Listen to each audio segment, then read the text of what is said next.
चैन के हवाले से जो इस्लामी तालीमात हैं, मियाँ बीवी के हवाले से जो इस्लामी तालीमात हैं, क्या है मुफ्ती साहब, कुछ फरमाइएगा। जी, इसमें इजमाली तौर पे अगर शौहर के हक़ के बारे में देखा जाए तो नबी करीम सल्लल्लाहु अलैहि वसल्लम ने इरशाद फरमाया कि अगर मैं किसी मखलूक को सजदा करने का हुक्म देता तो बीवियों को हुक्म देता कि वह शौहरों को सजदा करें।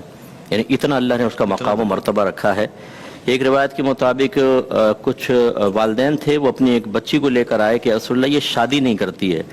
तो रहमत कौनैन सल्लल्लाहु अलैहि वसल्लम ने उसकी वजह दरियाफ्त की तो उसने अर्ज़ की, रसूलल्लाह सल्लल्लाहु अलैहि वसल्लम पहले मुझे बताइए कि शौहर का बीवी पर हक क्या है। रहमत कौनैन सल्लल्लाहु अलैहि वसल्लम ने फरमाया कि शौहर का ये हक है कि अगर उसका पूरा जिस्म खून और पीप से भरा हो और औरत अपनी जबान से चाट कर उसको साफ कर दे तब भी उसका हक अदा नहीं कर सकती।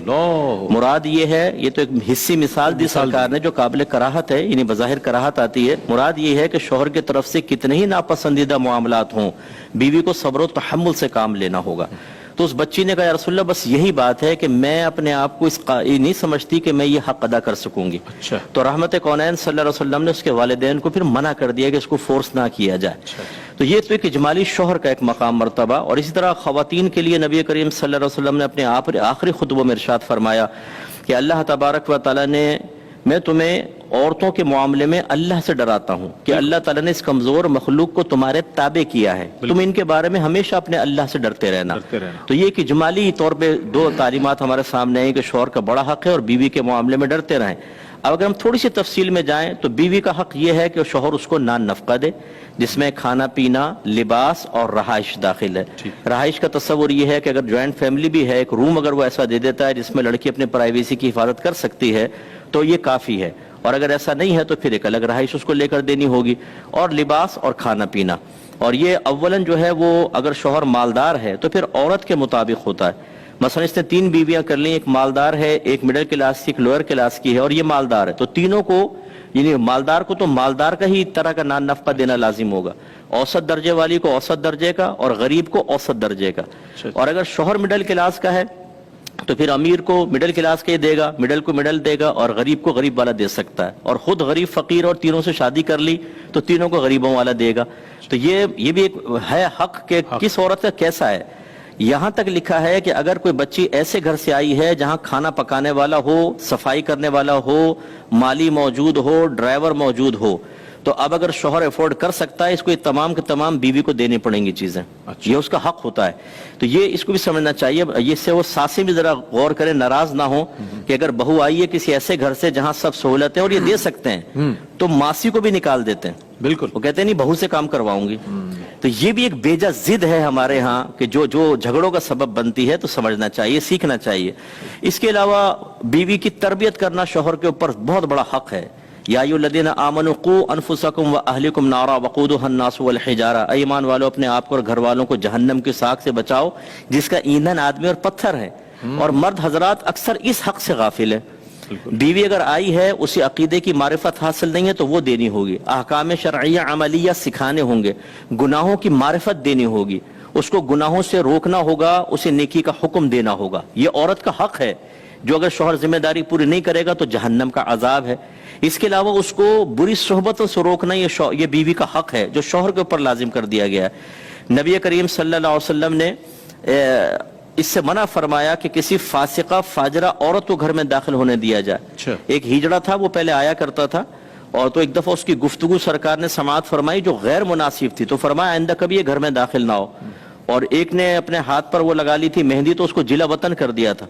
तो यानी घर के अंदर सोहबत में ये देखना होगा। इसलिए आला हज़रत इमाम अहले सुन्नत ने लिखा कि अगर शौहर की बीवी की बहन यानी साली, सिस्टर इन लॉ, वो फासिका फाजरा है तो शौहर पर वाजिब है कि अपनी बीवी को उससे मिलने से रोके, क्योंकि उसकी बुरी आदत इसमें सरायत कर जाएंगी। और शौहर के हुकूक अगर देखा जाए तो एक तो ये कि औरत उससे जरा धीमे लहजे में गुफ्तगू करे, अकड़ कर बात करना, सख्त लहजे में गुफ्तगू करना, उसकी तहकीर करना, तौहीन करना, गलत किस्म के अल्फाज। एक शौहर ने मुझे बाहर से बड़े मजलूमाना अंदाज में कहा कि यार मुफ्ती साहब आज तो मेरी बीवी ने मुंह पर थप्पड़ मार दिया।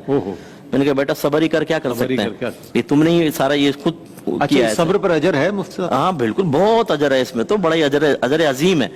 इसी तरह गालियां देना शौहर को, और इसी तरह अगर शौहर जिस्मानी ताल्लुक के लिए बुलाए और कोई शरई उज़र ना हो, कोई शरई वजह, تو عورت کو ماننا واجب ہے. نبی کریم صلی اللہ علیہ وسلم نے ارشاد فرمایا اگر شوہر بیوی کو اپنے پاس بلائے اور بیوی انکار کر دے تو پوری رات فرشتے اس پر لعنت کرتے رہتے ہیں. اور ایک روایت میں فرمایا کہ جب تک وہ رجوع نہ کر لے اس پہ لعنت ہوتی رہے گی. یہ بھی بہت سخت بات ہے. اس سے ہماری بہنیں درس حاصل کریں جو اپنے مطالبات منوانے کے لیے ایموشنل بلیک میلنگ کا ایک یہ طریقہ اختیار کرتے ہیں. مجھ سے بات نہ کرو, کچن میں نکل جائیں گی, شوہر اظہار محبت کرنا چاہے روڈلی رویہ رکھ لیں گی, کروٹ وہ بیچ میں تکیہ رکھ دیں گی, گاؤں تکیہ ایک بارڈر قائم کر دیں گی قریبی نہ آئے. اب وہ شوہر بیچارہ تڑپ رہا ہے, وہ بھی جانتی ہیں کہ شوہر جو ہے اس کو اسی طرح میں قائل کر سکتی ہوں, لیکن یہ نہیں سوچ رہی کہ پوری رات فرشتے لعنت کرتے رہیں گے اور اسی حالت میں مر گئی تو کیا انجام ہوگا. ایسے نبی کریم صلی اللہ علیہ وسلم نے عورت کو شوہر کی اطاعت کا حکم دیا ہے بالکل کہ وہ کہنا مانے, کوئی ایسی کام نہ کرے جس کو اس کے دل آزاری ہو. ہاں بس یہ جیسے حضرت نے بھی بیان فرمایا ماں باپ کے حق جو آپ نے پوچھا شوہر کا بھی, ان تمام حقوق میں ایک بات بس یاد رکھنے والی ہے کہ اس وقت تک اطاعت ہوگی جب وہ اللہ تعالیٰ اس کے رسول کے حکم کے خلاف حکم نہ دیں. صحیح, کیونکہ نبی کریم نے منع فرما دیا کہ اللہ تبارک و تعالیٰ کی معصیت میں کسی مخلوق کی فرما برداری جائز نہیں. اس میں اگر ماں باپ گناہ کا حکم دیں یا شوہر بیوی کو حکم دے, مثلا پردہ نہ کرو. ایک خاتون نے کہا میرے شوہر کہتے ہیں میرے دوستوں کے سامنے بے پردہ بیٹھو. میں نے کہا یہ تو ٹھیک نہیں ہے. تو میرے شوہر نے کہا جب میں ان کے گھر جاتا ہوں ان کی بیویاں بھی میرے سامنے بیٹھتی ہیں. یعنی کتنی زبردست دلیل دی ہے اس نے, دیکھیں کہ بھائی وہ جب دعوت نظارہ دے رہے ہیں تو تم بھی اس کے لیے راضی ہو جاؤ. اور بعض بیویوں کو ایسے کپڑے پہننے کا حکم دیتے ہیں, ایسا فیشن کرنے کا حکم دیتے ہیں جو شریعت میں جائز نہیں ہے. ایسی صورت میں بیوی کو نہیں ماننا ہوگا. اسی طرح ایک بہن نے مجھے ابھی کل ہی ایک میسج کیا کہ میرے شوہر حالت روزہ میں جسمانی تعلق قائم کرنے کو کہتے ہیں, خود روزہ نہیں رکھتے اور مجھے کہتے ہیں جسمانی تعلق قائم کر, میں حالت روزہ میں ہوتی ہوں کیا کروں بتائیں, اور ورنہ مجھے طلاق کی دھمکیاں دیتے ہیں اور مار پیٹ کرتے ہیں. انہیں ظلم کی کوئی انتہا ہے, آپ اندازہ کریں, اور جہالت کی انتہا ہے. اس میں پھر بہن کو یہ کہا کہ آپ اپنے موقع پر قائم رہیں, اللہ آپ کی مدد کرے گا, لیکن اس میں مخلوق کی اطاعت جائز نہیں ہے. تو یہ تھوڑا سا اسی لیے ہم نے کہا کہ معرفت حاصل جب تک نہیں ہوگی تب تک ہم صحیح بیلنس لائف نہیں گزار سکتے. ڈس بیلنسی ہمیشہ قائم رہے گی. ایک اپنا حق سمجھ کر اس کو حاصل کرے گا, فرض سے غافل رہے گا, دوسرا دوسری چیز کو حق سمجھے گا اور اس سے غافل رہے گا, اور اس طرح یہ دونوں پھر برود قیامت ایک مواخذے میں گرفتار ہوں گے اور اپنے بچوں کے لیے برے رول ماڈل بنیں گے. اس لیے ان تمام چیزوں پہ توجہ رکھنی چاہیے.